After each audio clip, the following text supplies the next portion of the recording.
Hey everyone, we're back with another video. Today I want to talk about something that a lot of people think is unique to Stanford and being a Stanford student, but it actually is prevalent in all aspects of life. And it's called imposter syndrome. It's the idea that you show up, your first day of class at Stanford, you meet all these amazing people, and you feel like you don't belong. But I'm going to break it to you. It's not only at Stanford that people experience this. It's all in your everyday life as well. There's always situations where you think that, everybody else is so much better than me that I don't belong here. And to be honest, that's going to happen every single time you level up. Why? Because when you level up and you challenge yourself and you put yourself in rooms with people who are doing 10 times the amount of work you're doing or have achieved 10 times the amount of success that you've achieved, you are bound to feel a little bit insecure, no matter how strong you think you are.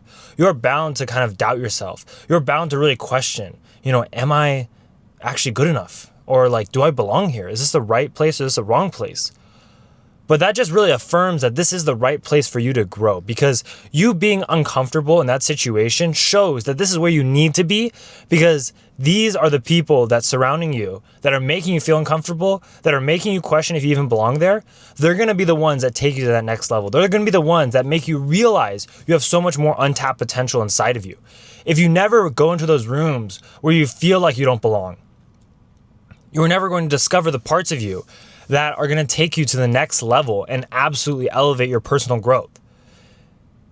If you go to a school or an area or you have friends that just don't make you question what you're doing, that don't challenge you, that don't make you feel almost out of place in a good way, in that they're growing so much, they're working so hard that you feel out of place for not doing that kind of stuff, for not having achieved so much. If you don't put yourself in those kind of circles, you're not going to become successful, because you're not going to be pushed to that limit. You're not going to be pushed to that uncomfortable limit of feeling the pressure from other people who have achieved so much at a young age. And so that's why, in reality, imposter syndrome is something you need to accept and actually seek out, because it is that very discomfort that comes from being around people who are growing so fast and are so dedicated to their dream and makes you uncomfortable for not working as hard as you possibly can. And that is really what's going to make you successful. Sometimes, you think, maybe if I have one or two friends, maybe if, I doubt myself, maybe it's all true. Maybe I shouldn't do this. Maybe I should, just quit. Maybe I don't belong here, really.